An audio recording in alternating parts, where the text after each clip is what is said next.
अब तो महाराज कहते हैं यहाँ पर भोले बाबा माता पार्वती को लेकर के गए और कैलाश की सबसे ऊंची शिखर पर जाकर कल्प वृक्ष के नीचे बैठे, सुंदर आसन लगाया। आसन लगा करके महाराज सुंदर आसन लगा करके कहते हैं तीन तालियां बजाई। तीन तालियां बजाई और त्रिशूल को आदेश दिया, बोले जाओ जाकर देख कर आओ कोई है तो नहीं। सारे जीव जंतु जितने वर थे सब चले गए। अब तो कहते हैं जिस कल्प वृक्ष के नीचे कथा सुना रहे थे उस पर एक शुक का अंडज था। शुक का एक अंडा था, उसको वह पक्षी विगलित फूटा हुआ समझकर छोड़कर चली गई। अब भोले बाबा कथा कहने लगे तो भोले बाबा ने तो नेत्र बंद कर लिए। माता पार्वती से कह दिया, बोले हे देवी, हम जब तक कथा कहेंगे आप हूँ स्वामी के हूँ कार्य लगाओ। अब भोले बाबा नेत्र बंद करके कथा सुना रहे हैं। माँ पार्वती कथा सुन रही है, हूँ स्वामी हूँ स्वामी। अब कहते हैं 3 दिन की जब कथा हुई तो माता पार्वती को तो नींद आ गई। और नींद आ गई तो महाराज भोले बाबा कथा किए जा रहे हैं। भोले बाबा की कथा निरंतर चल रही है। 7 दिन की जब कथा विश्राम हो गई, जब 7 दिन की कथा विश्राम हुई तो महाराज कहते हैं यहाँ पर भोले बाबा ने अपने नेत्रों को खोला और नेत्रों को खोल करके देखा सामने के, बोले देवी पार्वती तो निद्रा में है, सो रही है, नींद आ गई। देवी पार्वती को जगाया, बोले देवी, उठाया उनको। पार्वती जी कहने लगी, बोली स्वामी आप जब कथा कह रहे थे हमको नींद आ गई, आप पुनः हमको दोबारा कथा सुना दीजिए। भोले बाबा कहने लगे, बोले देवी आपको नींद आ गई वह तो समझ में आता है, लेकिन आपको अगर नींद आ गई तो यह हूँ स्वामी के हूँ कार्य कौन लगा रहा है। चारों तरफ देखा तो महाराज उस कल्प वृक्ष के पर एक घोंसले में एक शुक का बालक, जो अंडा था वह फूट गया और उसमें से एक शुक का बालक निकला। अब कहते हैं जो शुक का तोते का बालक जो होता है शुक का, उसके सामने हम अगर कुछ बोलते हैं तो वह बोलना सीख जाता है। उसने क्या सुना सबसे पहले अपने कानों में, हूँ स्वामी, तो वह वही बोलने लग गया। 7 दिन की कथा हो गई। अब तो भोले बाबा ने देखा, बोले इस शुक के बालक ने मेरी कथा चोरी से सुन ली। अब तो त्रिशूल लेकर के मारने के लिए पीछे दौड़ गए। नेत्र कहते हैं रक्त आ गया भोले बाबा के नेत्रों में क्रोध के मारे, और उस शुक के बालक के पीछे दौड़े जा रहे हैं मारने। दौड़ते दौड़ते कहा बद्रिका धाम में जाकर पहुंचे। वहां पर वेद व्यास जी की पत्नी बेटुका स्नान करके आई, अपने केशों को सुखा रही थी और केशों को सुखाते सुखाते उनको उबासी आई। और जैसे ही उबासी आई महाराज तो वह शुक का बालक उबासी के माध्यम से उनके गर्भ में प्रवेश कर गया। भोले बाबा वहां पहुंचे, कहने लगे, बोले हे वेद व्यास जी महाराज, यहाँ पर एक शुक का बालक आया है, आप हमें वह लौटा दीजिए। कहते हैं महाराज श्री सूत जी महाराज, हे सोनिका दी ऋषि, यहाँ पर वेद व्यास जी कहने लगे, बोले बाबा, बोले अब आपको 9 महीने इंतजार करना पड़ेगा उस बालक के लिए। भोले बाबा कहने लगे, ठीक है मैं यहीं समाधि लगा कर बैठ जाता हूँ। वेद व्यास जी कहने लगे, बोले बाबा बात तो बताइए, बात क्या हो गई। बाबा कहने लगे, बोले उस शुक के बालक ने मेरी अमर कथा चोरी कर ली, मैं उसको मारना चाहता हूँ। वेद व्यास जी कहने लगे, बोले बाबा आपका नाम किसी ने सही रखा है भोले, आप सच में बहुत भोले हो। भोले बाबा कहने लगे, क्यों। बोले आप एक बात बताइए, उस शुक के बालक ने आपकी अमर कथा चोरी से सुन ली तो वह तो अमर हो गया, अब आपके मरने से भी नहीं मरेगा, मारने से भी नहीं मरेगा, और अगर वह बालक मर गया शुक का तो आपकी अमर कथा झूठी है। कहने लगे भोले बाबा, बोले हे वेद व्यास जी महाराज, ठीक है अगर मैं उसको मार नहीं सकता तो क्या हुआ, बंदी तो बना सकता हूं अपने पास। समाधि लगा करके बैठ गए। 9 महीने जब व्यतीत हुए महाराज, वेद व्यास जी से कहने लगे, बोले हे व्यास जी महाराज लाओ शुक का बालक। वेद व्यास जी कहने लगे, बोले बाबा, बोले बाहर आना तो दूर की बात, अभी तक तो उसका आकार भी नहीं बढ़ा। कह दिया, बोले बाबा आप वापस चले जाइए, जैसे ही शुक का बालक बाहर आएगा मैं आपको सौंप दो। अब तो धीरे धीरे कहते हैं 1 वर्ष हुआ, 2 वर्ष, 4 वर्ष, 5 वर्ष, 10 वर्ष, 15 वर्ष हो गए, 15.5 वर्ष हो गए। तो महाराज कहते हैं जो वेद व्यास जी की भार्या थी उनके गर्भ से मंत्रों की ध्वनि उच्चारण हो रहा था, मंत्रों का। अब तो रेणुका को तकलीफ होने लगी गर्भ में। वेद व्यास जी कहने लगे, बोले हे पुत्र अब आप बाहर आ जाइए, आपकी माँ को बहुत समस्या होती है, बहुत तकलीफ होती है। कहते हैं अब तो 9 महीने माँ बालक को गर्भ में पालती है तो इतना दुख दर्द सहन करना पड़ता है। तो सोचो 15.5 वर्ष हो गए उनको। सुखदेव जी महाराज कहने लगे, सुख का बालक कहने लगा, बोले मैं बाहर तो आऊंगा लेकिन एक शर्त पर, आप भगवान विष्णु से जाकर कहिए कि जब मेरा जन्म होगा तब वह अपनी माया को रोक ले। वेद व्यास जी कहने लगे, बोले आप बाहर आइए, भगवान अपनी माया को रोक ले। तो महाराज कहते हैं यहाँ पर सबका बालक कहने लगा, बोले मैं ऐसे नहीं मानूंगा, स्वयं भगवान को आकर कहना पड़ेगा। तो भगवान विष्णु वहां प्रकट हुए और आकर कहा, बोले हे पुत्र अब आप बाहर आ जाइए, जब आप बाहर आओगे तो मैं अपनी माया को एक क्षण के लिए रोक दूंगा। अब तो महाराज 16 वर्ष बीत गए, 16 वर्ष हो गए। और 16 वर्ष जब हुए तो महाराज भगवान विष्णु ने अपनी माया को रोका और श्री सुखदेव जी महाराज का जन्म हुआ। बोलिए श्री सुखदेव जी महाराज की जय, श्री सुखदेव जी महाराज की जय, श्री सुखदेव जी महाराज जय हो। अब जब जन्म हुआ तो महाराज कहते हैं जिस अवस्था में गर्भ से बाहर आए उसी अवस्था में वन की ओर चल दिए, क्योंकि माया का पर्दा नहीं पड़ा। क्योंकि हम सब तो माया में घिरे हुए हैं, हम सब माया में घिरे हुए हैं, हमको भगवान नहीं दिखाई देते, बाकी सब दिखाई देता है, बाकी सब मेरा है। पूरे जीवन करते हैं ना कि मेरा मेरा मेरा, लेकिन भगवान को अपना नहीं मानते जो सच में अपना है।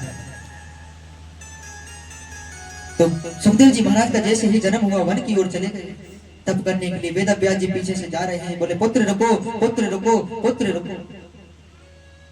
लेकिन सुखदेव जी महाराज के लिए कौन पुत्र कौन पिता, उनके लिए कोई रिश्ते नाते नहीं, क्योंकि रिश्ते नाते उनके होते हैं जो माया में घिरे हुए हैं। अब तो महाराज कहते हैं जाते हुए एक सरोवर में कुछ नारियां स्नान कर रही थी नृवस्थ अवस्था में। जब सामने से सुखदेव जी महाराज निकले तो उन्होंने कोई प्रतिक्रिया नहीं की, लेकिन जैसे ही वेद व्यास जी आए तो वह झट से बाहर आई और बाहर आकर अपने वस्त्र पहन लिए। वेद व्यास जी के मन में एक प्रश्न उठा, कहने लगे हे नारी, बोले जब हमारा युवा पुत्र आपके सामने से निकला तो आपने कोई प्रतिक्रिया नहीं की, और हम जो वृद्ध हैं जब हम आपके सामने आए तो आपने अपने वस्त्र पहन लिए, ऐसा क्यों? तो वह नारी कहने लगी, बोले हे व्यास जी महाराज, बोले आपके पुत्र के लिए कौन वस्त्र कौन वस्त्र उनको कोई फर्क नहीं पड़ता, वह कुछ नहीं जानते इस संसार में। अब तो महाराज वेद व्यास जी समझ गए, बोले मेरा पुत्र कोई सामान्य पुत्र नहीं है। वापस लौट करके आ गए। इधर सुखदेव जी महाराज वन में तप करने लगे, और तप करने लगे तो महाराज इधर कहते हैं श्री सुखदेव जी महाराज, श्री सूत जी महाराज के हे राजा परीक्षित, सूत जी महाराज के हे शौनकादि ऋषि, यह अमर कथा थी, सुखदेव जी महाराज का प्रादुर्भाव ऐसे हुआ। अब तो महाराज सूत जी महाराज कहते हैं अनन्य सिंचतो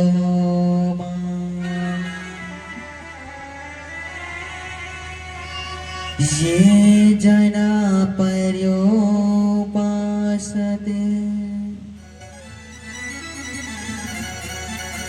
तेषा नित्याभियोक्तानां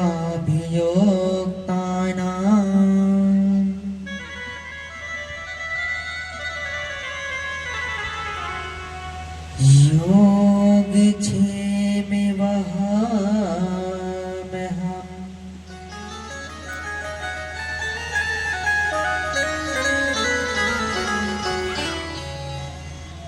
कहने लगे, बोले सोनकादि ऋषि बोले हे सूत जी महाराज, बोले भगवान का अवतार कब होता है, भगवान कैसे अवतार लेते हैं और भगवान के कितने अवतार हुए, आप हमें भगवान के अवतारों की कथा सुनाइए महाराज।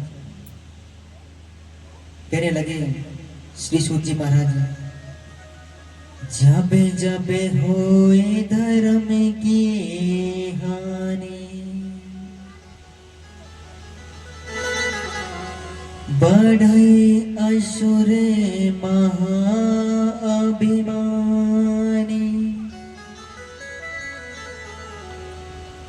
तब तब धरे प्रभु विविध शरीरा,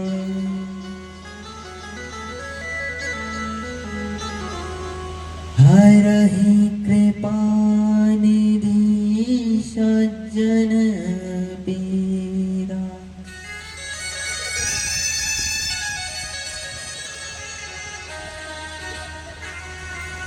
कहने लगे श्री सूत जी महाराज, बोले जब जब धर्म की हानि होती है, जब जब धर्म विलुप्त होते हुए जाता है, होने को जाता है, और जब जब असुर अभिमानी इस धरा पर बढ़ते हुए जाते हैं, तब तब भगवान अलग अलग रूप में अलग अलग प्रकार से अवतार लेते हैं महाराज।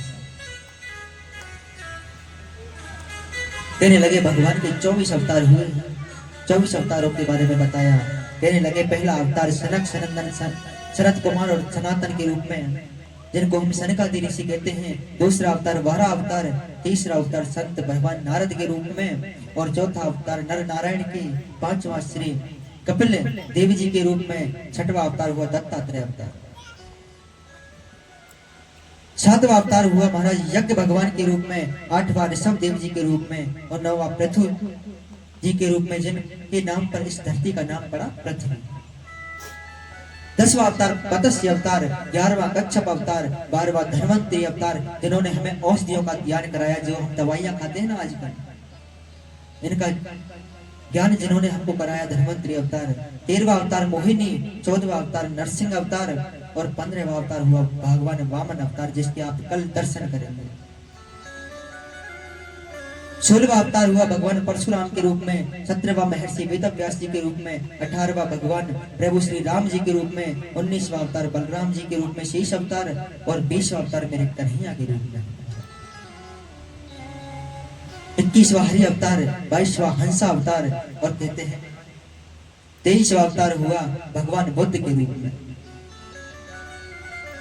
और 24वां अवतार, 23 अवतार अब तक हो चुके हैं, 24वां अब होना बाकी है, कल की अवतार।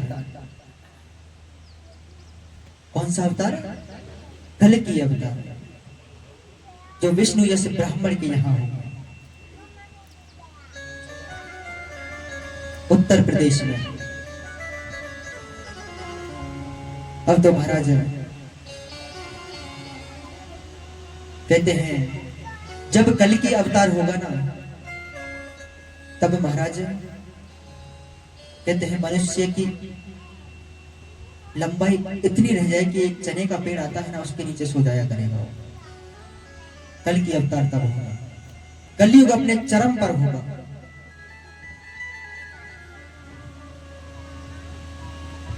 अब तो महाराज कहते हैं श्री सुखदेव जी महाराज के, श्री सूत जी महाराज के, हे शौनकादि ऋषि, यहाँ पर कहने लगे शौनकादि ऋषि, हे सूत जी महाराज, बोले आपने यह श्रीमद् भागवत कथा कहां से श्रवण पाठ किया, आप हमें बताइए। तो श्री सूत जी महाराज कहने लगे, हे शौनकादि ऋषि, बोले एक बार वेदव्यास जी महाराज बड़े ही चिंतित थे, बहुत विलाप कर रहे थे, रुदन कर रहे थे, और जब रुदन कर रहे थे तो महाराज कहते हैं भगवान विष्णु ने नारद जी से कहा, बोले हे देव, आप जाइए और जाकर पूछिए वेदव्यास जी से उनकी चिंता का कारण क्या है। नारद जी आए और कहने लगे, बोले हे वेदव्यास जी महाराज, आप हमें बताइए आपकी चिंता का क्या कारण है। वेदव्यास जी महाराज कहने लगे, बोले हे देव, हमने अनेकों वेदों उपनिषदों का निर्माण किया, लेकिन हमारे मन को शांति नहीं मिली। ऐसा लगता है कि अभी भी कुछ है जो बाकी है, छूट रहा है, क्योंकि इन सब से आने वाले समय में कलयुग में इस संसार के जीव का कल्याण होने वाला नहीं। तो महाराज कहते हैं तब नारद जी ने कहते हैं एक चतुर श्लोकी श्रीमद् भागवत कथा वेद व्यास जी को दी और कहा, बोले हे वेद व्यास जी महाराज, अब तक आपने जितने भी वेदों उपनिषदों का निर्माण किया सब में ज्ञान को महत्व दिया, सब में ज्ञान को महत्व दिया। और आने वाला समय कलयुग है, कलयुग में ज्ञान सुनने वाले कम और ज्ञान देने वाले अधिक होंगे। इसलिए आप इस श्रीमद् भागवत कथा में भक्ति रस भरिए, भक्ति को महत्व दीजिए। तब महाराज वेद व्यास जी महाराज ने कहते हैं उन 4 श्लोकों का खंडन किया, वर्णन किया, उनसे 18,000 श्लोकों का निर्माण किया, क्योंकि श्रीमद् भागवत कथा में 18,000 श्लोक है।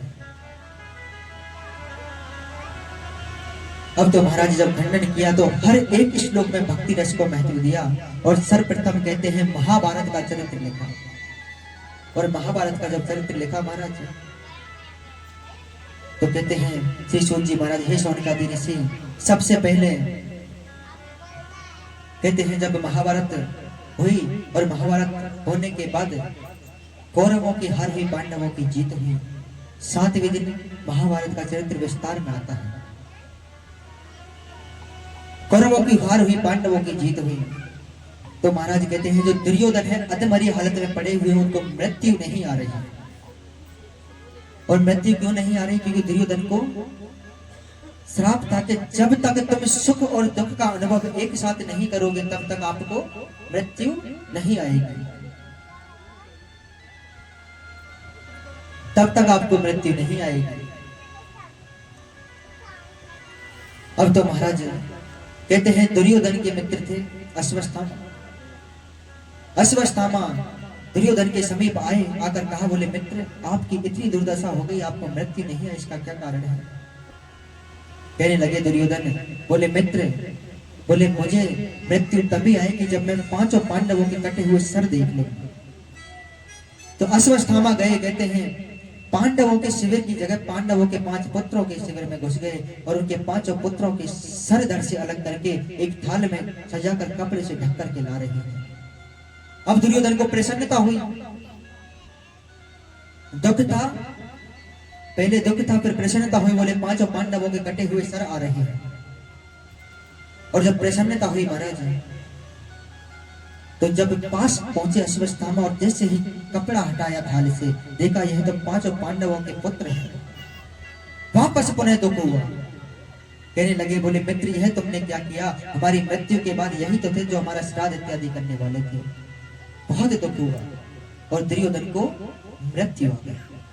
इधर पांडवों को जब पता चला महाराज कि अश्वत्थामा आए थे, उन्होंने 5 पुत्रों के सर धड़ से अलग कर दिया, तो 5 पांडव अश्वत्थामा को मारने के लिए दौड़े और जब मारने के लिए दौड़े तो द्रौपदी ने रोक लिया।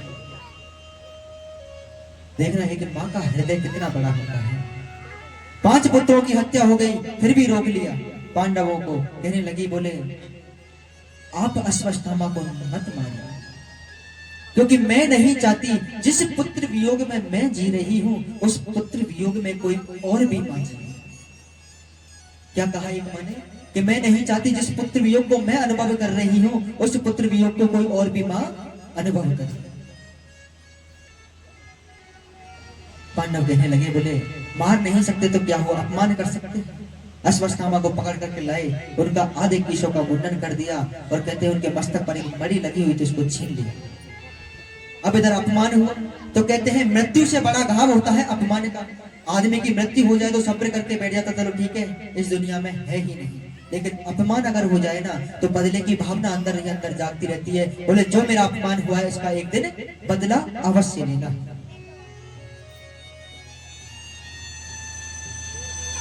अब तो महाराज कहते हैं कृष्ण कृष्ण महाभयो भगताय नाम भयंकर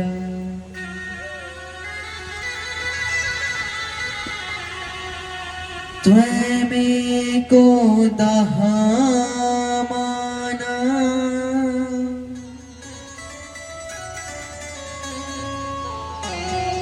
नाम पावोगशीश्रते।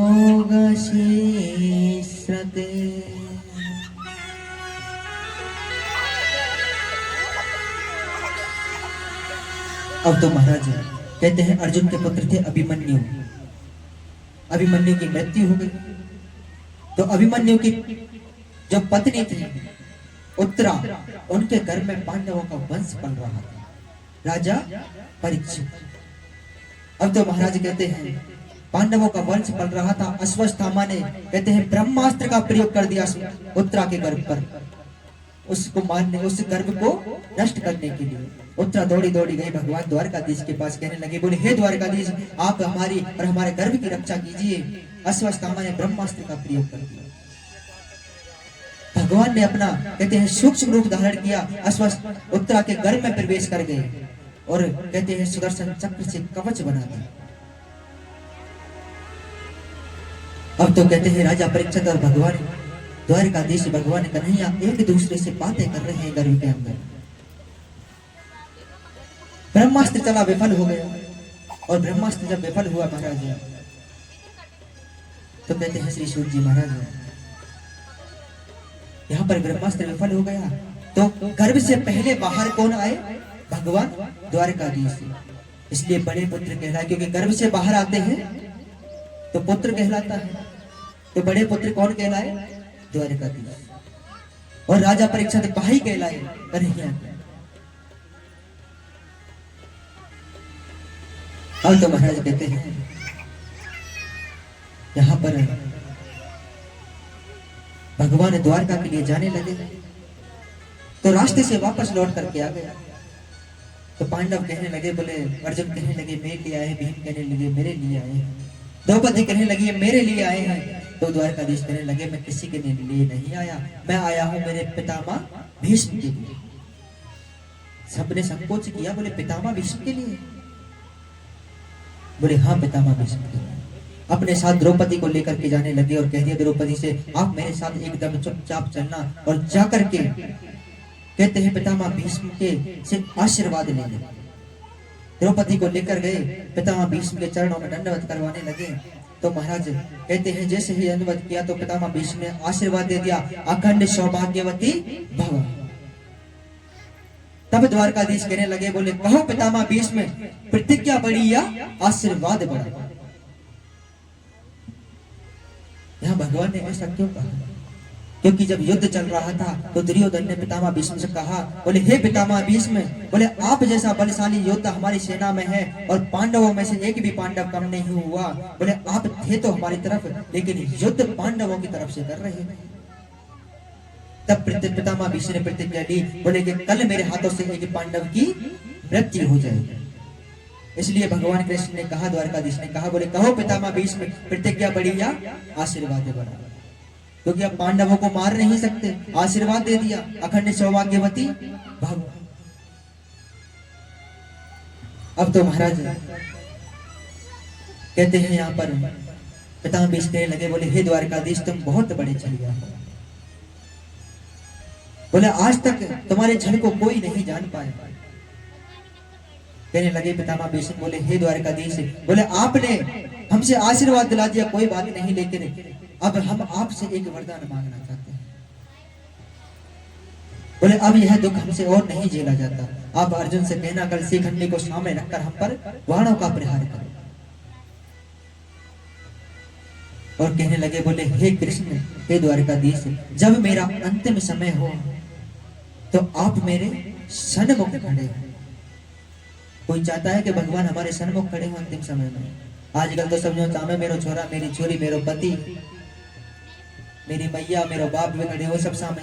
कोई चाहे भगवान हो, भगवान तो अंत समय में याद ना करें। कल बताई मैंने, अंत समय में बोले मेरी बेटी बुला दो, बेटा बुला दो। और जो उनके पास में होता है ना, वो तो पहले ही तैयार होता है, बोले फोन कर दो सबन को जाप पा रहे, कम से कम बुला तो लो, देख जाएंगे एक बार। अच्छा एक बात है, इंसान की मृत्यु होती है, इंसान की मृत्यु होती है तो भगवान के पास जाता है। भगवान के पास से ही हम आए हैं और भगवान के पास ही जाना है। जब भगवान के पास ही जाता है और भगवान के पास जिस समय इस संसार का जीव जा रहा होता है तो इस संसार के जो उसके आसपास होते हैं, उसके रिश्तेदार, परिवार वाले रोते क्यों हैं? उनको तो खुशी होनी चाहिए। बोले जहां से आया, बोले हम तो चाहते हैं कि भगवान हमारे पास आए। चलो हमारे पास भगवान नहीं है, हम भगवान के पास जा रहे हैं तो खुशी होनी चाहिए, दुख का आएगा। तो इस संसार का जीव रोता क्यों है? बताइए क्यों रोता है? क्योंकि हम तो ठाकुर जी के बच्चे हैं और ठाकुर जी के पास ही जाना है। फिर भी छाती पीट पीट कर रोते हैं, क्योंकि इंसान नहीं रोता उस समय, रोता है स्वार्थ। क्योंकि जो इंसान चला गया छोड़ के, उसको उससे हमको कुछ ना कुछ स्वार्थ होता है। नहीं, इस चीज की तो खुशी होनी चाहिए। बोले ठीक है, भगवान के बच्चे हैं, भगवान के पास वापस पहुंच गए।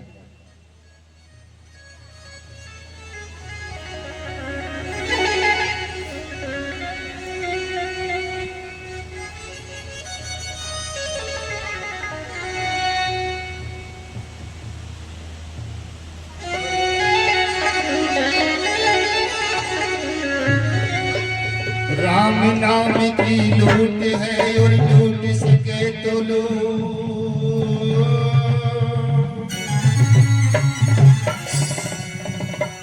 अंत समय पछताएगा जब प्राण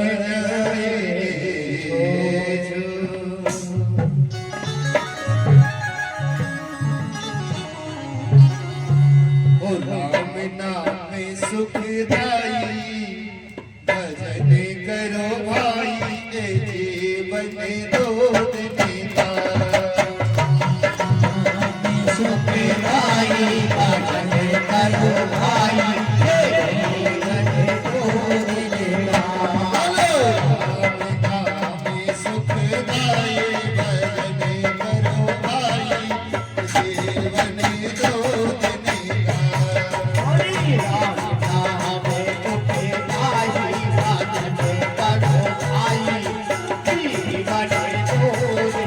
का।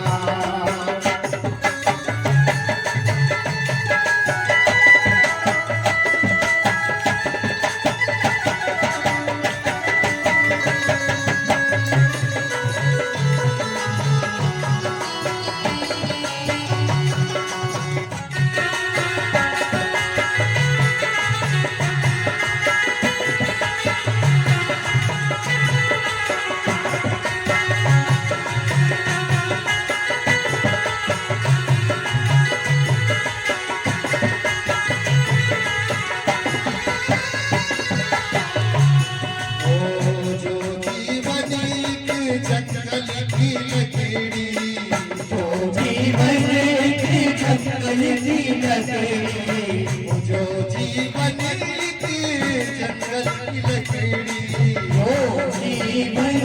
जंगल की लकड़ी, हो जंगल की लकड़ी, हो जंगल की लकड़ी, जंगल की लकड़ी, हो जंगल की लकड़ी।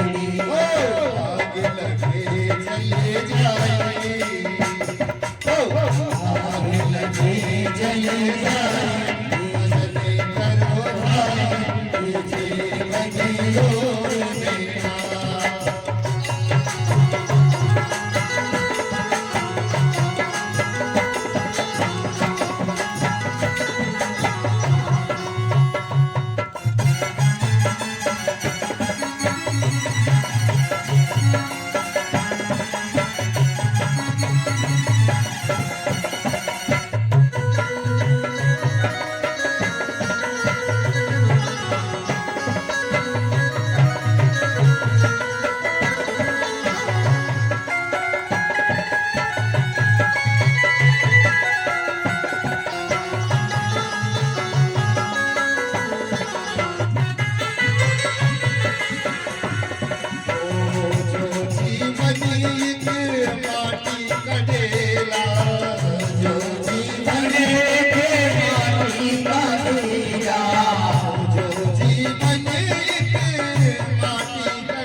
जीवनी की कागज की पुड़िया, जीवन कागज की पुड़िया, जो जीवनी की कागज की पुड़िया, जीवन कागज की पुड़िया, कागज की पुड़िया है, कागज की पुड़िया, कागज की पुड़िया है, कागज की पुड़िया, जो जीवनी की कागज की पुड़िया, जीवन कागज की पुड़िया, हवा चले उड़ जाए, ओ हवा चले उड़ जाए, सजे करो भाई, जीवन दो देखा बोलो, सुख जाए भजन जीवन दो देखा बोलो, जीवन दो देगा, ये जीवन दो देखा, ये जीवन दो देखा।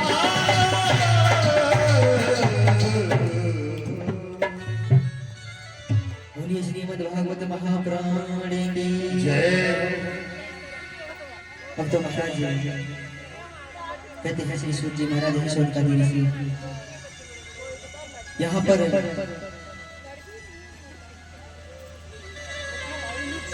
कहते हैं जब अंतिम समय आया तो महाराज पितामह भीष्म के सन्मुख भगवान द्वारकाधीश खड़े हुए और पितामह भीष्म ने देह त्याग किया तो उनके एक कहते हैं ज्योति निकली और वह भगवान श्री कृष्ण में जाकर के विलीन हो गई।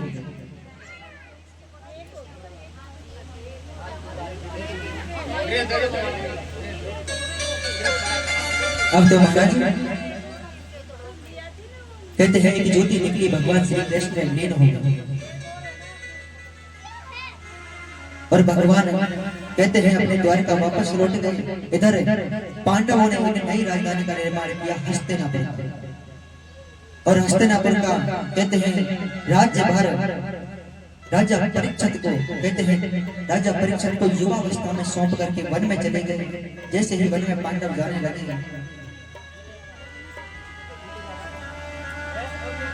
वापस जब जाने लगे तो महाराज कहते हैं यहाँ पर राजा परीक्षित कहने लगे बोले आप हमें अकेला छोड़ करके जा रहे हो, हमें इस राज्य को कैसे संभाले। तब पांडवों ने कहा बोले पुत्र आप एक काम करना, तीन काम करना, अपने आंखों के सामने पाप मत होने देना, धर्म का यज्ञ इत्यादि कार्य करना और दान का कार्य करते रहना। बोले और आपको कुछ करने की कोई आवश्यकता नहीं है। अब तो महाराज पांडव चले गए। इधर कहते हैं राजा परीक्षित ने एक दिन अपने खजाने की सफाई कराई तो उसमें जरासंध नामक राजा का एक मुकुट निकला, सोने का मुकुट। उस मुकुट को कहते हैं राजा ने अपने शीश पर धारण किया और राज्य भ्रमण के लिए चल दिया। महाराज राज्य भ्रमण के लिए जब गए तो सूत जी महाराज कहते हैं उन्होंने देखा एक शूद्र एक गाय को लात मार रहा है और एक बैल खड़ा हुआ है जिसके 3 पैरों को उसने काट दिया। एक पैर का बैल खड़ा हुआ है और एक गाय को लात मार रहा है शूद्र। राजा परीक्षित ने देखा बोले मेरे राज्य में इतना बड़ा पाप हो रहा है, अनर्थ हो रहा है और हमको पता नहीं। तलवार निकालकर उसको मारने के लिए दौड़े। जाकर पूछा बोले तुम कौन है। शूद्र कहने लगा अहम कलियुग अस्ति। बोले मैं कलियुग हूं। कहने लगे यह गाय कौन है। बोले यह पृथ्वी है। और बोले यह बैल कौन है। बोले यह धर्म है। कहने लगा कलियुग। बोले आने वाले समय में कलियुग में जो दशा इस गाय की हो रही है, आने वाले समय में इस पृथ्वी की यही दशा होने वाली है और धर्म तान मात्र से किया जाएगा। अब तो महाराज तलवार निकालकर मारने के लिए दौड़े कलयुग को। बोले कलयुग, बोले तू इतना खतरनाक है आने वाला समय। बोले तेरा तो मर जाना ही बेहतर है। मारने के लिए दौड़े और जैसे ही मारने के लिए दौड़े महाराज कलयुग कहने लगा, बोले हे राजन, बोले मुझ में लाख गुण है, लेकिन एक गुण ऐसा है जिससे इस कलयुग के जीव का कल्याण हो जाएगा। अब तो महाराज कहते हैं कलयुग की आयु कितनी है? 4,32,000 वर्ष। कलयुग कहने लगा, बोले एक गुण मेरे अंदर ऐसा है। कौन सा गुण? कलयुग केवल नाम आधारा, सुमर सुमर नर उतरहि पारा। बोले कलयुग केवल नाम आधारा, सुमर सुमर नर उतरहि पारा। कलयुग कहने लगा, बोले सतयुग त्रेता द्वापर, इन तीनों युगों में जब इस संसार का जीव लाखों करोड़ों वर्ष तप करता था भगवान का, तब भी भगवान उसके ध्यान में नहीं आते थे। लेकिन कलयुग में अंतिम समय में भी अगर इस संसार के जीव का जब अंतिम समय होगा, अंतिम समय में भी इस संसार का जीव भगवान को पुकार लेगा तो भगवान उससे लेने के लिए आ जाएगा। बोलिए नारायण भगवान की। राजा कहने लगे, बोले ठीक है, तुम्हारे अंदर एक गुण है, फिर भी तुम मेरे राज्य में नहीं रह सकते। तो राजा ने 4 स्थान दिए कलयुग को। कहां पर? ज्वारी के यहाँ, जहां जुआ खेला जाता हो वहां कलयुग विराजमान है। शराबी के यहाँ, जहां शराब पीते हैं वहां कलयुग विराजमान है। और महाराज कहते हैं जहां पर वैश्यावृत्ति हो वहां कलयुग विराजमान है। कहां कहां स्थान दिया? शराबी के यहाँ, ज्वारी के यहाँ, वैश्यावृत्ति के यहाँ और चोर के यहाँ, जो चोरी करते हैं। 4 स्थान राजा ने दिए। कलयुग कहने लगा, बोले राजन, बोले मेरा मन प्रसन्न नहीं हुआ, 4 स्थान आपने अपनी इच्छा अनुसार दिए हैं, अब एक स्थान मुझे मेरी इच्छा अनुसार चाहिए। राजा ने कह दिया, बड़े ही दानवीर थे, कह दिया, बोले ठीक है, मांगो क्या कहां मांगना चाहते हो? कलयुग कहने लगा, मुझे स्वर्ण में स्थान चाहिए, सोने में। अब राजा भूल गए कि उन्होंने सोने का मुकुट पहन रखा था। कह दिया ठीक है, एवं मस्त तथास्तु, स्थान दे दिया। कलयुग ने सूक्ष्म रूप धारण किया, राजा के मुकुट में विराजमान हो गया। और मुकुट में जैसे ही विराजमान हुआ कलयुग, तो राजा की बुद्धि विकृत कर दी। इतने दिनों में राजा कभी आकेट खेलने नहीं गए। मन में विचार आया, बोले आज हम वन में आकेट के लिए, शिकार के लिए जाएंगे। सैनिकों के साथ जाने लगे। वन में रास्ता भटक गया, और रास्ता जब भटक गए तो महाराज तो भटकते भटकते श्रृंगी ऋषि की कुटिया पर जाकर पहुंच गए। समीक ऋषि की कुटिया पर जाकर पहुंच गए। और जाकर पहुंचे तो समीक ऋषि तप कर रहे थे, ध्यान में लीन थे। राजा को प्यास लगी, कहने लगे, बोले हे ऋषिवर, हमको बहुत तेज प्यास लगी, आप हमको जलपान करा दीजिए। ऋषिवर ने नहीं सुना। राजा को कलयुग तो विराजमान हो ही चुका था। राजा को क्रोध आया, वहां मरा हुआ सर्प पड़ा हुआ था, बाण से उठाया और समीक ऋषि के गले में डाल दिया। यह दृश्य श्रृंगी ऋषि, उनके पुत्र थे, उनके शिष्यों ने देखा। और शिष्यों ने जब देखा तो समीक ऋषि के पास गए और जाकर कहा, बोले राजा परीक्षित ने आपके पिता के गले में मरा हुआ सर्प डाल दिया है। समीक ऋषि ने आए और आकर देखा, अंजलि में जल लिया, श्राप दे दिया। बोले मैं श्राप देता हूँ जिसने मेरे पिता के गले में यह मरा हुआ सर्प डाला है, 7वें दिन यह सर्प जीवित होकर के उसको डस लेगा, उसकी मृत्यु हो जाएगी। अब राजा परीक्षित बड़े ही धर्मी राजा थे। श्राप लग गया, 7 दिन में मृत्यु का श्राप। समीक ऋषि के नेत्र खुल गए, कहने लगे, बोले पुत्र यह तुमने क्या किया? बोले राजा परीक्षित बड़े ही धर्मी राजा हैं, दान धर्म का कार्य करते हैं।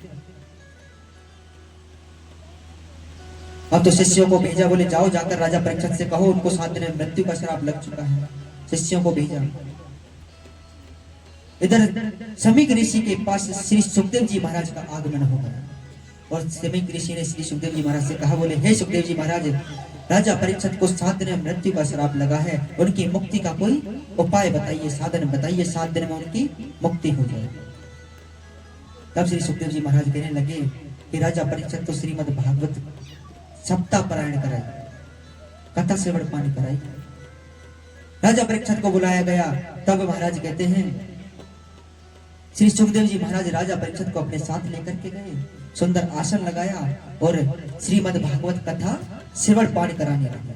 अब तक कथा श्री सूत जी महाराज सुना रहे थे, शौनकादि सुन रहे थे, सनकादि सुना रहे थे, नारद भक्ति ज्ञान वैराग्य इत्यादि सुन रहे थे। अब कथा सुनाएंगे श्री सुखदेव जी महाराज, और कौन सुनेगा? राजा परीक्षित। अब तो महाराज कथा श्रवण पाठ कराने लगे। सबसे पहले कहने लगे, राजा परीक्षित कहने लगे, बोले हे व्यास जी महाराज, आप हमें भगवान के अवतार की कथा सुनाइए, भगवान के 24 अवतारों की कथा सुनाइए। सबसे पहले 12 अवतार की कथा सुनाने लगे महाराज, और 12 अवतार की कथा सुनाने लगे। तो कहते हैं श्री सुखदेव जी महाराज, एक तो पार्षदो महा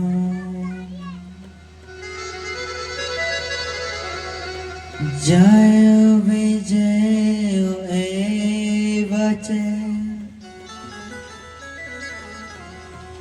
कथादिकृत्य मायदो ब्राह्मणान्तामतिक्रमम्।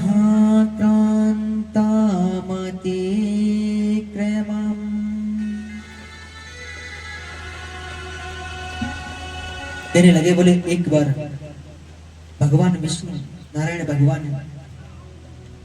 आराम कर रहे थे, तो उन्होंने अपने पार्षदों से कह दिया, बोले तुम किसी को भी अंदर आने मत देना।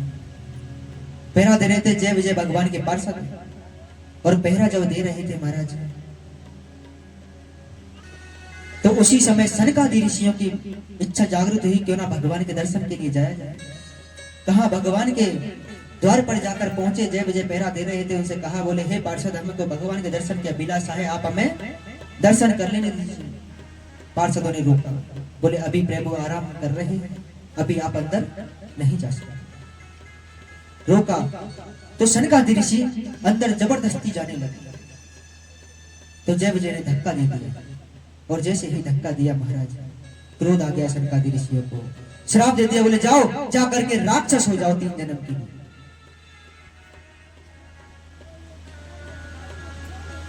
श्राप लग गया। जैसे ही श्राप लगा, भगवान वहां प्रकट हो गए, जय विजय चरणों में गिर गए। बोले प्रभु हम पहचान नहीं पाए।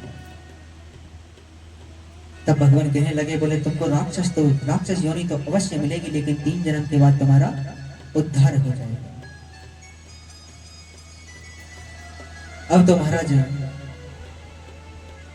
कहते हैं, इधर श्री सुखदेव जी महाराज के हे राजा परीक्षित, दैत्यों की माता थी दिति का विवाह हुआ कश्यप ऋषि के साथ, और कश्यप ऋषि के साथ जब विवाह हुआ महाराज, तो कहते हैं पुत्र कामना की इच्छा लेकर दिति कश्यप के पास आई, ऋषि जी के पास, और कहा हम पुत्र कामना लेकर के बाद आपके पास आए हैं, संध्या का समय था। कश्यप ऋषि ने समझाया, लेकिन कहते हैं माता अगर जिद पकड़ जाए तो मानती थोड़ी है ऋषि। नहीं मानी माता दिति, और जब नहीं मानी तो ना चाहते हुए कश्यप ऋषि को काम सुख भोगना पड़ा, और काम सुख जब भोगा तो महाराज वापस अपना स्नान ध्यान में लगे, स्नान करके तो क्रोध आ रहा है कश्यप ऋषि को। दिति आई, आकर कहने लगी, बोले हे ऋषिवर, हम तो इसलिए आपके पास आए थे क्योंकि हमारे अगर कोई पुत्र होगा तो वह आपके समान विद्वान होगा, हम यह चाहते थे। कश्यप ऋषि ने कहा, बोले हे देवी, पुत्र तो होंगे, अवश्य होंगे, लेकिन और एक नहीं 2 होंगे, लेकिन महान राक्षसों में उनकी गिनती होगी। अब तो कहते हैं जब पता चला राक्षस होंगे, तो कहते हैं माता दिति ने 100 वर्षों के लिए गर्भ धारण कर लिया। 100 वर्षों तक बाहर नहीं आने दिया दोनों पुत्रों। 100 वर्ष जब व्यतीत हुए तो 2 पुत्रों का जन्म हुआ, और उनका नाम हुआ हिरण्याक्ष और हिरण्यकश्यप। हिरण्याक्ष और हिरण्यकश्यप उनका नाम हुआ। अब तो महाराज कहते हैं हिरण्याक्ष ने जैसे ही जन्म लिया, अस्त्र धारण करके महाराज वह तो युद्ध के लिए चल दिया। आकाश मार्ग में उड़ते हुए जा रहा है, सामने से नारद जी आ रहे थे, नारायण नारायण करते हुए। नारद जी को युद्ध के लिए ललकारा, बोले हे नारद, आपको हमारे साथ युद्ध करना हो। नारद जी ने कहा, बोले भैया मैं एक बोधो सो ब्राह्मण देवता हूं, मैं तो भगवान को ध्यान कर सकूं, भगवान को नाम गुणगान कर सकूं। बोले युद्ध करने की बात मेरे बस की ना। नारद जी ने कहा अगर तुमको युद्ध ही करना है तो हम आपको बताते हैं किससे करना। बोले तुम जाकर समुद्र के अंदर छुप जाइए, वहां पर स्वयं भगवान आएंगे पृथ्वी को समुद्र से तल से ऊपर लेने के लिए, तब तुम उनके साथ युद्ध करना। अब तो महाराज कहते हैं यहां पर ब्रह्मा जी ने अपने अंग से वारा भगवान को प्रकट किया। बोलिए वरा भगवान की जय। वरा भगवान को प्रकट किया और उनको कह दिया, बोले जाओ जाकर समुद्र जल से पृथ्वी को ऊपर लेकर जाओ। और ऊपर जब लाने लगे तो महाराज बीच में हिरणाक्ष ने रोक लिया। बोले प्रभु कहां को चल दिए? बोले ऐसे नहीं ले जाने दूंगा, पहले मेरे साथ युद्ध करना होगा। दोनों में बड़ा भारी युद्ध हुआ और यहाँ पर हिरणाक्ष का भगवान ने उद्धार किया। बोलिए वरा भगवान की। हिरणाक्ष का उद्धार किया, पृथ्वी को समुद्र तल से ऊपर लेकर आए। पृथ्वी को अभिमान हो गया, पृथ्वी को अभिमान हो गया। अब जब पृथ्वी को अभिमान हुआ महाराज तो कहते हैं यहां पर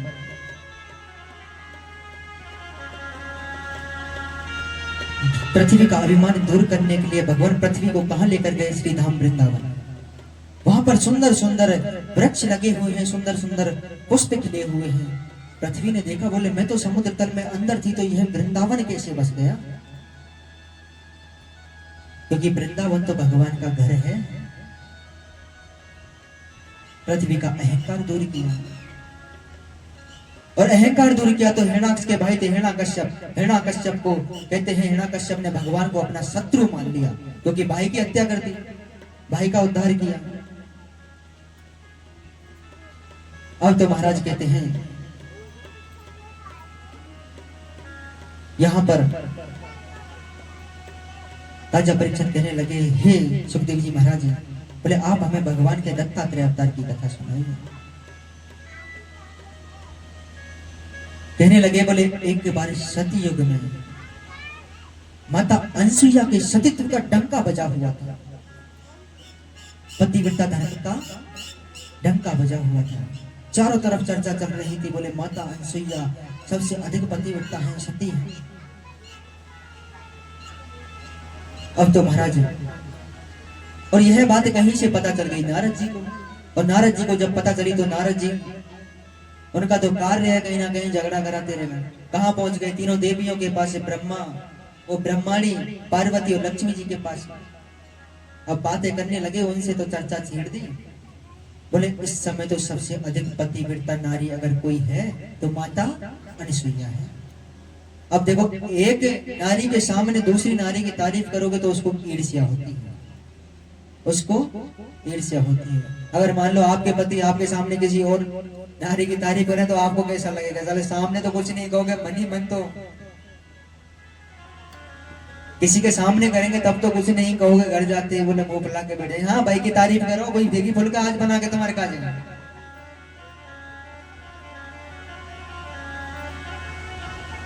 बोले जाना है कोई रोटी, जाओ भाई के खाइयो, बड़ी कह रहे ना बाकी फलानी ऐसी है।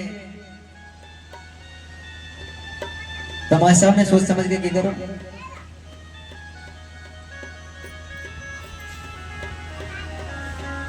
क्योंकि माताओं को क्रोध जल्दी आता है। अब नारद जी ने जाकर कह दिया तो महाराज तीनों देवियां विचार करने लगी, बोले हमसे भी ज्यादा। नारद जी ने कहा, बोले हाँ अभी तो आपसे भी ज्यादा। विचार किया तीनों देवियों ने, बोले क्यों ना परीक्षा लेने के लिए जाया जाए, अगर हमसे ज्यादा पतिव्रता है। जाने लगी, सामने से तीनों देव आ गए, भगवान विष्णु, भोले बाबा और ब्रह्मा जी। अब देखो कहते हैं वो तो भगवान है, सब पता है उनको तो, लेकिन अब कहते हैं कि पत्नियों से कौन बैर ले, समझाने बैठे तो समझे नहीं। क्योंकि कहते हैं कि पत्नियों को समझाने से नहीं समझेंगी, वह समझेंगी करके दिखाने से। तो तीनों देवों ने विचार किया, बोले ऐसे समझाएंगे तो समझेगी नहीं, क्यों ना करके ही दिखाया जाए। तीनों देवी ने कहा, बोले देवी आप निश्चिंत रहिए, आप यहीं रहिए, परीक्षा लेने के लिए हम जाएंगे। तीनों देवों ने साधु का रूप धारण किया और माता अनसुईया के द्वार पर पहुंच गए। और जब पहुंचे तो कहने लगे भिक्षाम दी। माता अनसुईया बाहर आई, आकर देखा तीन संत द्वार पर खड़े हुए हैं। कहने लगे, बोले हे संत जन कहिए आपको क्या चाहिए। तीनों संत कहने लगे, बोले देवी हमको भोजन की अभिलाषा है, हमको भूख लगी है बहुत देर से, आप हमें भोजन करा दीजिए। माता अनसुईया ने कहा, बोले अवश्य हम आपको अवश्य ही भोजन कराएंगे। तीनों देव कहने लगे, बोले इस प्रकार नहीं, आप हमें उस प्रकार भोजन कराएंगे जिस प्रकार से हम कहेंगे। माता अनसुईया ने विचार किया, बोले संत जने क्या पता रोजाना सूखे टिक्कड़ मिलते हो खाने के लिए, कैसा भोजन मिलता हो, अच्छा मिलता है नहीं मिलता, क्या पता आज कोई मिष्ठान मेवा मिष्ठान खाने की इच्छा हो। कह दिया, बोले ठीक है आप जैसा कहोगे हम वैसा भोजन कराएंगे। अब तो महाराज संत जन फिर कहने लगे, बोले आप पहले हमें वचन दीजिए कि जिस प्रकार हम कहेंगे आप हमें भोजन कराओगे।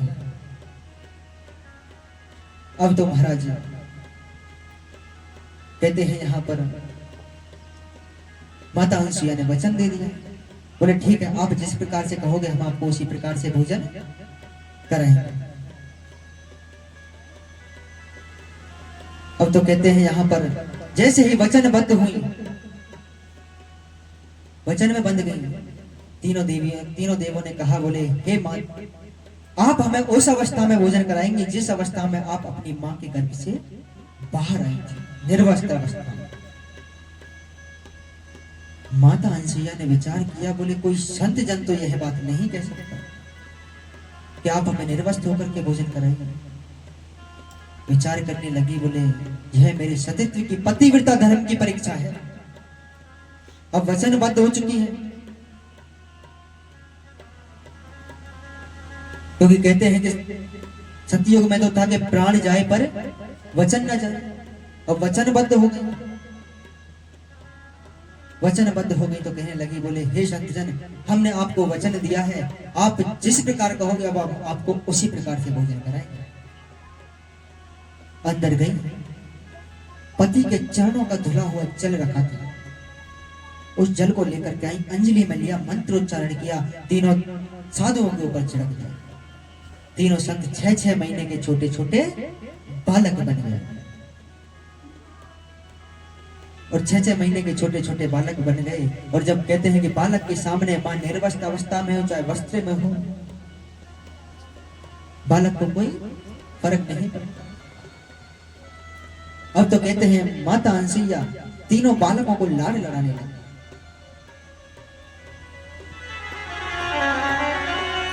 और सुंदर पालना लगा करके तीनों को झुलाने लगी और कहने लगी कि माता अनसुईया जी ने डाल दिए पालना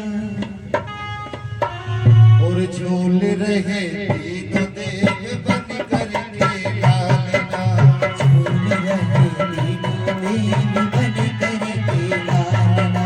माता अनसुईया जी ने डाल दिए पालना, झूल रहे तीनों देव बन करके लालना, और झूल रहे तीनों देव बन करके लालना, झूल रहे तीनों देव बन करके लालना।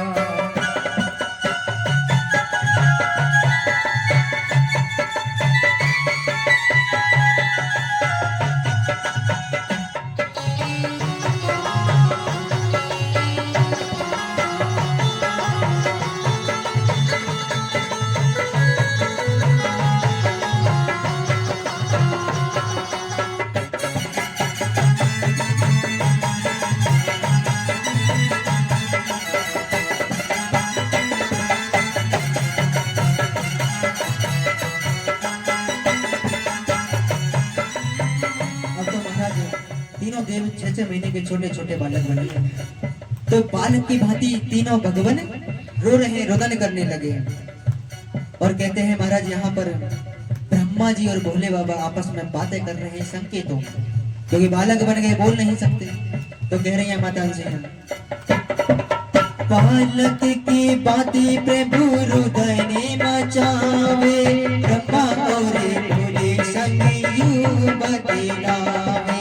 ब्रह्मा और भोले संग यूं बतलावे। ओ ब्रह्मा और भोले संग यूं बतलावे। ओ बालक की भांति प्रभु हृदय में मचावे, ब्रह्मा और भोले संकेत में बतावे।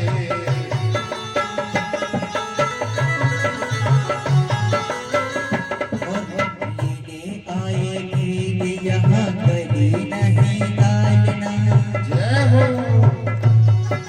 लेने आए भेद यहाँ कली नहीं डालना, छोड़ रहे तीनों देव बन करके डालना।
काफी समय निकल गया, तीनों देव वापस नहीं पहुंचे, तो तीनों देवियों को चिंता होने लगी। और जब पति वापस लौट के नाम में चिंता तो है ही जाए पत्नी।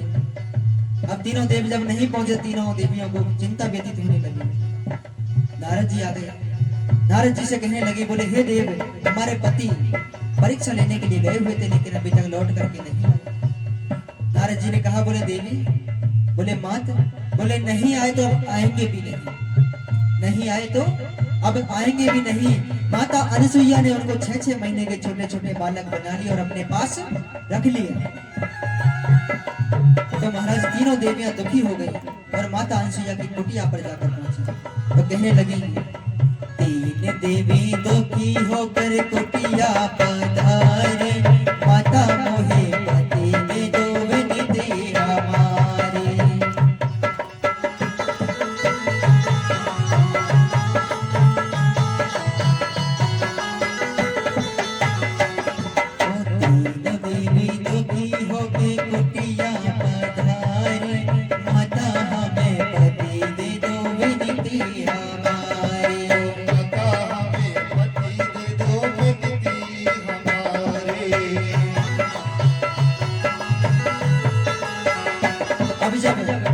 तीनों देवियां माता अनसुईया की कुटिया पर जाकर पहुंची। तो माता अनसुईया कहने लगी, तीन पुत्र तीन वधू, तीन पुत्र तीन वधू आए मेरे आंगना, झूल रहे तीनों देव बन करके लालना।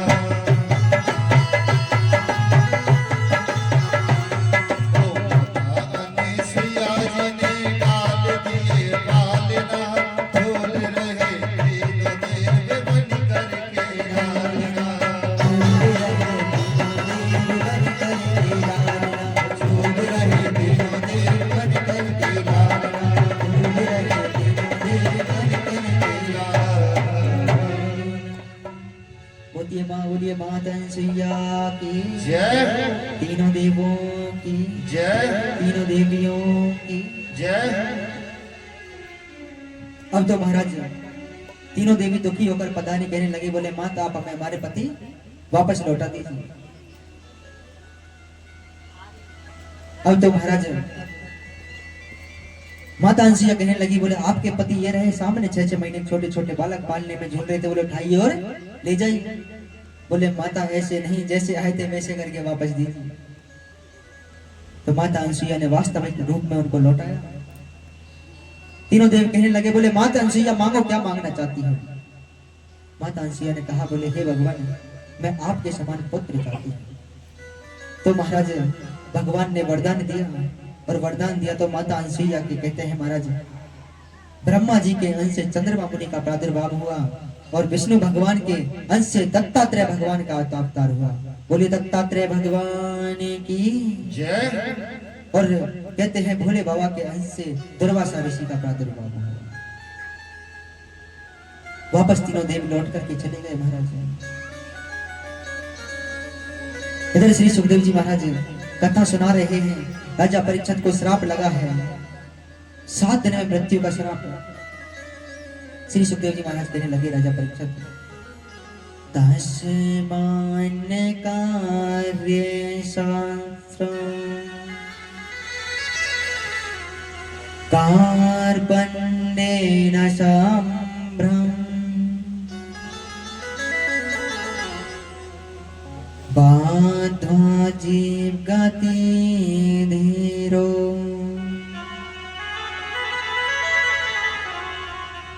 मुक्त संग से चेर देहि।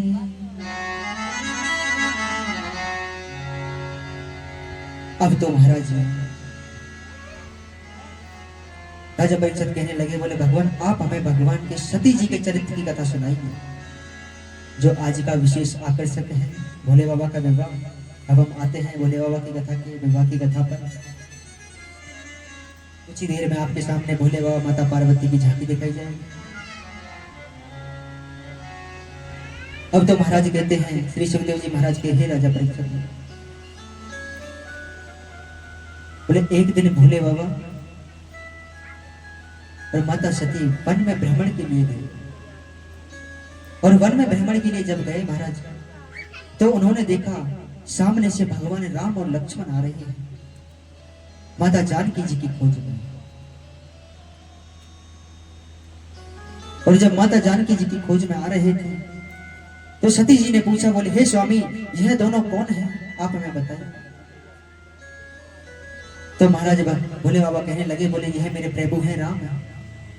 माता जानकी की खोज में वन वन भटक रहे हैं। सती जी ने कहा मैं इनकी परीक्षा लेना चाहती हूं। भोले बाबा ने मना किया लेकिन नहीं माना। और जब नहीं मानी तो भोले बाबा तो क्रोधित होकर अपने कैलाश से वापस लौट गए। सती जी मां जानकी का रूप बना करके राम जी महाराज के सन्मुख आ गई। और जैसे ही राम जी महाराज ने देखा, कहने लगे, बोले मां, बोले आप अकेले इस वन में क्या कर रहे हो? भोले बाबा वहां क्रोधित हो गए, आप जल्दी जा वापस जाइए। अब तो कहते हैं सती जी को लज्जा आ गई, वापस लौट कर गई तो महाराज भोले बाबा क्रोध है, नाराज है, तप में बैठ गए। अब तो ना बातें करते हैं, अपना तप कर रहे थे।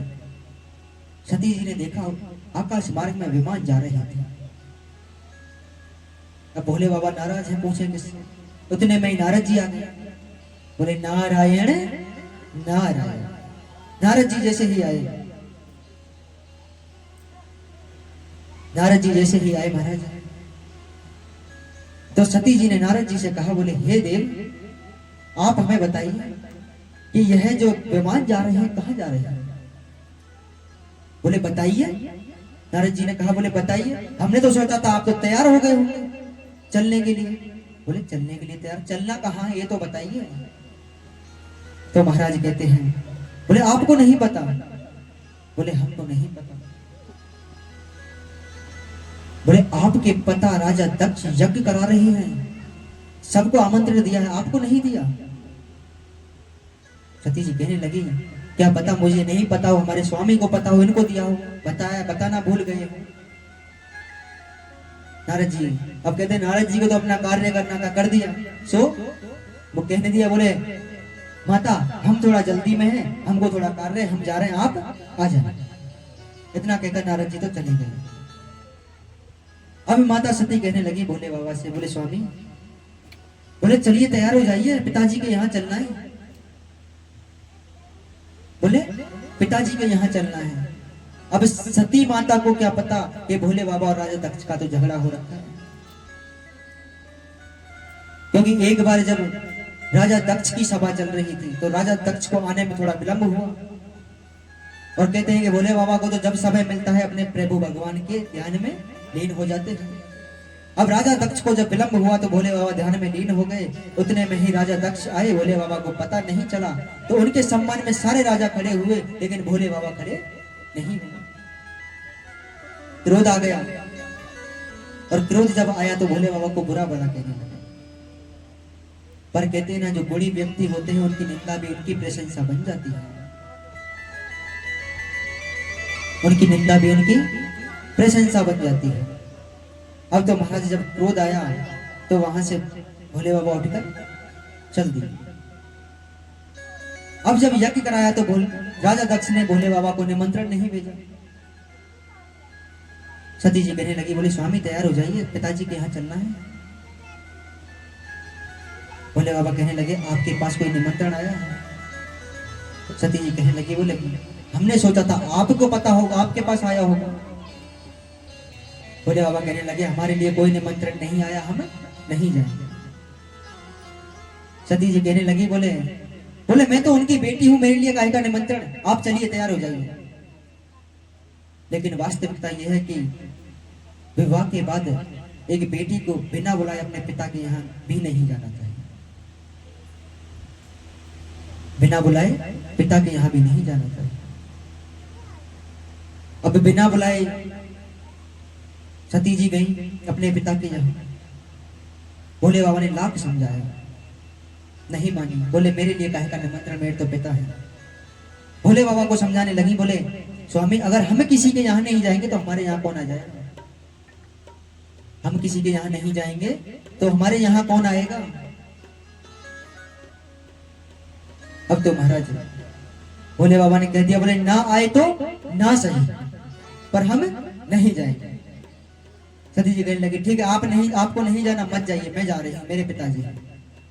सती जी जाने लगी। भोले बाबा ने नंदी से कह दिया, बोले नंदी तुम इनके साथ जाओ। सती अब वापस लौटकर नहीं आई। सती जी पहुंची, मां रसोई में कार्य कर रही थी।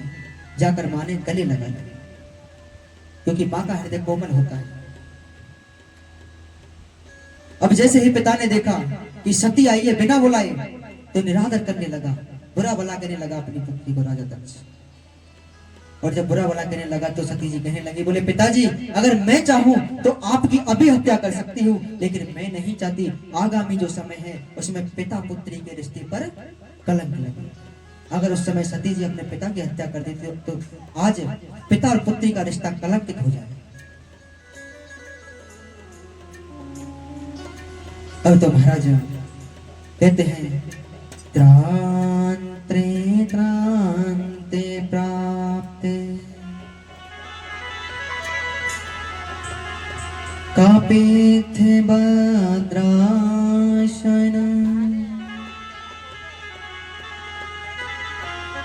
आत्मप्रार्थना शरीरमाशम्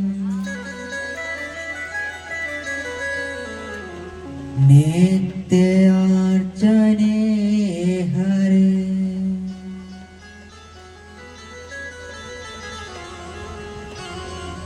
इतना कहकर के सती जी गई और जाकर जो यज्ञ की अग्नि थी उस यज्ञ में जाकर स्वाहा हो गई, यज्ञ में जाकर के कूद गई।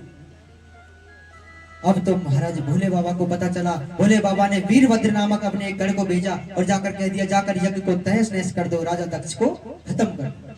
वीरभद्र आया, राजा दक्ष के धड़ से शीश को अलग कर दिया, यज्ञ को तहस नहस कर दिया। अब तो महाराज कहते हैं देवताओं ने समझाया, भोले बाबा की आराधना की, कहने लगे बोले धर्म का कार्य है, बीच में नहीं रुकना चाहिए।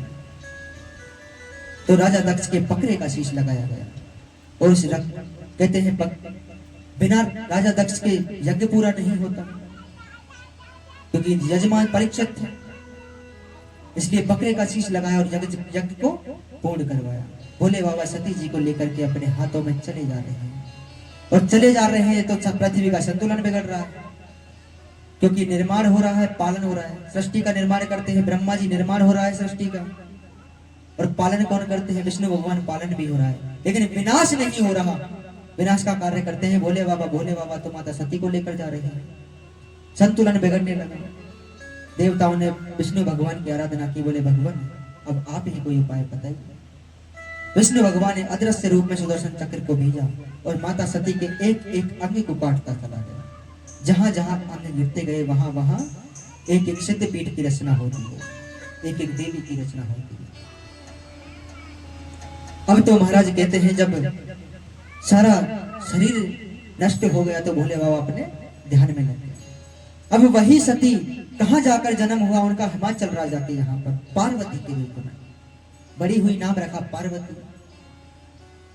अब जब बड़ी हुई तो कहते हैं जब कन्या बड़ी हो जाती है तो माता पिता को एक ही चिंता सताती है, उनके विवाह की चिंता। अब बड़ी हुई, विवाह की चिंता सताने लगी महाराज जी, और विवाह की चिंता जब सताने लगी तो नारद जी का वहां पर पदार्पण हो गया। कहने लगे बोले हे राजन, आपके दुख का कारण क्या है, आप हमें बताइए। कहने लगे बोले हमारे एक पुत्री है, इसका विवाह करना है, आपकी नजर में कोई अच्छा सा लड़का हो तो बता दीजिए। अब देखो आज के समय में तो रिश्ते कराने का कार्य ज्यादातर तो बुआ फूफा करें, संबंध वो बुआ फूफा करा मैं आज के समय में ज्यादा, और उस समय कराते थे नारद जी। अब नारद जी ने काम सौंप दिया बुआ फूफा को, संबंध लावे को, पर अब तो वो परंपरा खत्म है गई साहब, लव मैरिज है रही, अपने आप भगा ले जाए। मैंने के मम्मी पापा माता पिता ने कुछ पतो ही जब चले जाओ दरवाजे बहू आ जाए, बोले बोले मैया देख ये आ गई तेरी बहू।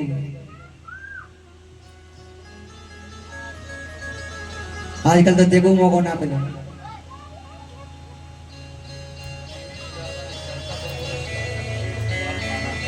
अब लव मैरिज तो देखो सक्सेस किसी की नहीं होती, सफल ज्यादा से ज्यादा 3 साल 4 साल बाद तलाक, कभी भी देख लेगा।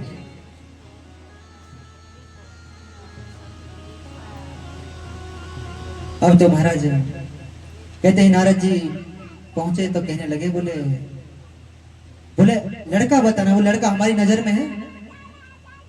अब साहब देखो जब संबंध करा में तो सबसे पहले ठीक है लड़का है तो सब छोरी वाले की चीज पूछे, बोले छोरा का कर रहा है पहले तो बताओ। आजकल तो बोले सरकारी नौकर चाहिए, बिना सरकारी नौकर के तो सब ब्याह ही ना है। और सरकारी नौकरी ना तो 1.5 लाख 2 लाख तनख्वाह हो जब होंगे, क्योंकि आजकल 10-20 हजार से तो पार ही ना पड़ रही। 50,000 को तो मेकअप आवे को बहू को हर महीना। क्यों मास्टर जी पड़ जा पार 10-20 हजार थे, फिर बिना एसी के ना रहेगी बहू। 10,000 रुपया बिल आवे को बिजली को हर महीना। जो के साहब छोरा का करे, हिमाचल राजा ने पूछी ना देवता जो कि तो बता छोरा करे का है। जो के साहब छोरा बहुत बढ़िया है, गल्ले काम करे। चलो साहब नौकरी की बात हुई। दूसरी बात बोले छोरा पे प्रॉपर्टी कितनी है मुझे बताओ पहले, क्या छोरा है हिस्सा में आ रही नहीं कहते, ये तो 5-7 में तो वैसे ना करें। बोले नहीं को प्रॉपर्टी ना आवेगी, हमारी छोरी कहाँ रहेगी।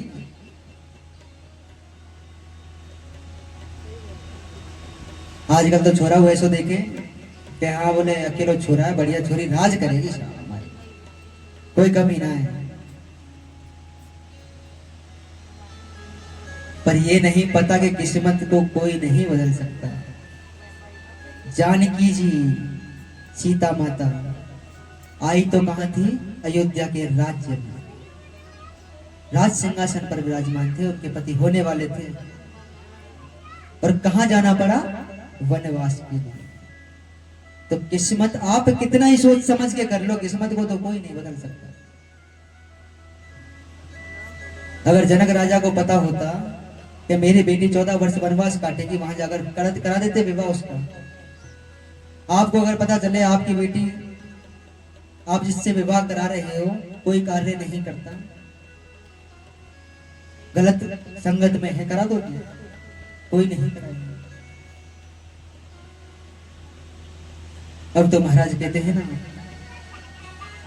हिमाचल राजा ने पूछे साहब कछु महल कचको हते के ना है कछु छोरा पे। अब भोले बाबा पे तो कचको कछु ना, पहाड़ है एक पर्वत, कैलाश पर्वत वहीं पड़े रहे भोले बाबा अकेले। और नारद जी ने कह दिया साहब महल, बोले छोरा के पास 30 महल है, और संबंध तो कराना जैसे तो 2-4 बिचौलियां मिल जाए आजकल, जबरदस्ती संबंध करा पा रहे, चाहे घर में ना है कछु। बोले साहब बागे तो 4-5 गाड़ी है, 5-7-10 बीघे जमीन आ रही है हिस्सा में, चाहे एक कमरा ना छोरा को खुद को। ऐसी नारद जी ने की नहीं। बोले साहब 30 महल है। हिमाचल राजा ने कह दिया, बोले ठीक है हम हमारी कन्या का विवाह कर दे। अब नारद जी ने विचार किया, बोले ठीक है मैंने यहाँ तो हाँ कर दी, लेकिन भोले बाबा तो पर्वत पर रहते हैं, महल तो है ही नहीं। पहुंच गए कैलाश पर्वत पर नारद जी, और कैलाश पर्वत पर जब पहुंचे भोले बाबा से कहने लगे, बोले बाबा, बोले अब तो बहुत समय गुजर गया, कोई विवाह की इच्छा जागृत हुई या नहीं? बोले बाबा शादी वादी करनी है ना करनी? बोले बाबा ने कह दी भैया मोह क्षमा कर, मोह ना करनी कोई शादी। नारद जी ने कहा, बोले बाबा ने तनक आंख ने बंद करके तो देख छोरी कौन है, हवाल झटते तैयार है, जाओ ब्याह तो। भोले बाबा ने नेत्रों को बंद किया, देखा ये तो सती हैं जो पार्वती के रूप में आई है। झट से आकर दी, बोले ठीक है हम शादी करने के लिए हमारी मंजूरी है। अब साहब जब पसंद की छोरी मिलेगी तो कौन ना कर वो चाहे, और आजकल के छोरा छोरी चाहे ही है पसंद की मिले, हवाल तैयार है जाए, चाहे पैसे कितने को मना करें, कितने को रिश्ते ढूंढ लो। अब भोले बाबा को मिली, भोले बाबा ने कह दिया ठीक है। अब नारद जी कहने लगे, बोले बाबा, बोले एक थोड़ी सी समस्या है। बोले कहा? बोले बाबा छोरी बारते न्यों की आऊं, आपको 30 महल कर ले बड़ो।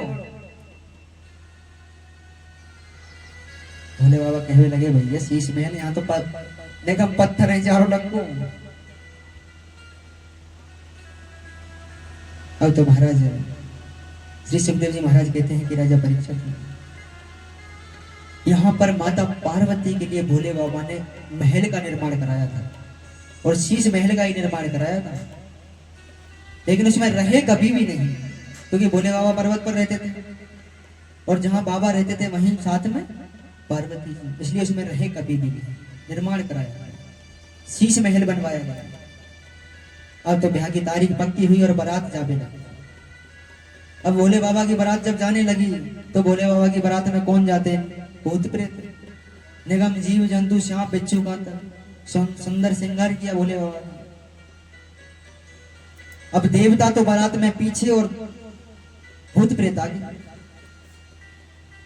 नारद जी कहने लगे, बोले बाबा ये बारात लेके जानी है कि वैसे माथे वापस लौटा के लानी, बहुलानी लानी? बोले काहे को भैया? बोले इन्हें भूत प्रेत ने देख के कौन अपनी छोरी ब्याह देगो बाबा, तुम्हारे काजे ये भूत प्रेत चल रहे हैं आगे। विष्णु भगवान से प्रार्थना की, उन भूत प्रेतों को पीछे किया और देवताओं को आगे लाया। बारात पहुंची हिमाचल राजा के यहाँ पर। तो जैसे आपके यहाँ पर होती है ना चढ़ाई, क्या कहते हैं आपके यहाँ बारात सजती है, जयपुर में बारात सजती है ना, हमारे यहाँ चढ़ाई हुई सब। तो वहां बारात को रोका गया, तैयारी की गई, भोले बाबा को नंदी पर बैठाया गया और बारात की चढ़ाई की तैयारी कराई गई।